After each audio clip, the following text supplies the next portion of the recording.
On August 28th, Jeanette Moll did what Congressman Zach Space wouldn't.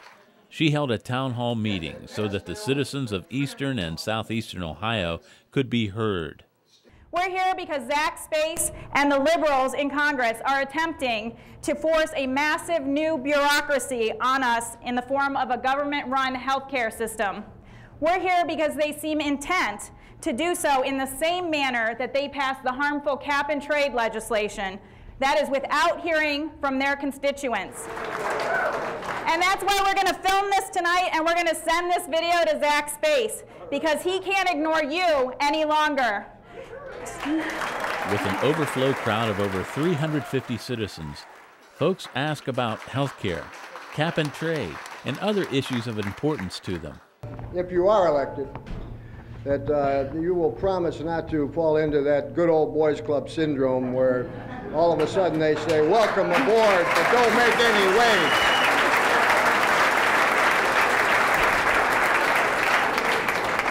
Well, in case you failed to notice, I'm not part of the good old boy system right now, and I don't intend to join it later. I think my job, if you elect me, and I hope that you will, is to represent you. I'm here to listen to you because my job as a representative is to know what your concerns are, what best represents this district, which is exactly why we have a member of Congress in every district, and to go to Washington and to get that done.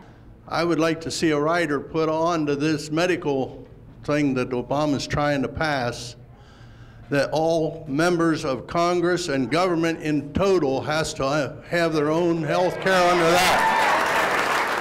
Jeanette Moll has been a proponent of such legislation.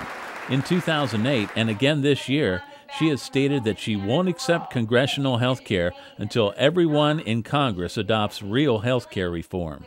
So, you know, if it's such a great program, the question has to be, then why aren't they on it? And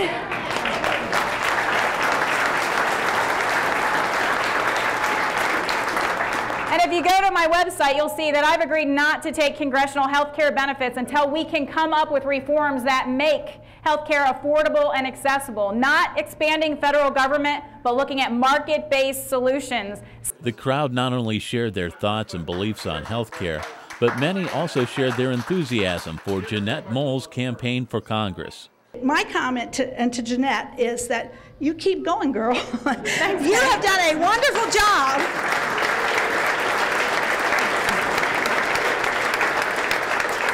And I am very much believing that I'm going to suffer some pain to get this country to turn around.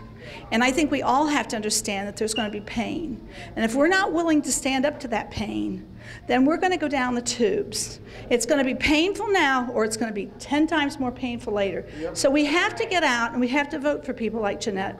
I wanted to say that I think everybody here realizes that we have a lady in front of us who walks the walk and talks the talk. There's an awful lot of frustrated people, I think, in Zach Space's district who can't get him to talk to them, they can't find him.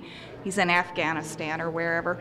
And she has graciously allowed us to do this. And I would like to suggest that I'd like to echo Melanie, that not only should we work for her, contribute to her campaign, but go tell as many friends and neighbors. Don't leave this in this room. I find the energy in this room to be exciting, and I'm sure Jeanette does too.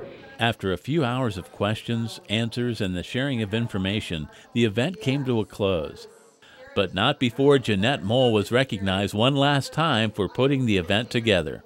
I do have I don't know how to nominate you for the World Book of Records for Guinness, but I think in the 2 hours we've been together, you've given us more simple information in layman's terms and answered more questions than the President did in all his conferences together. I thank you.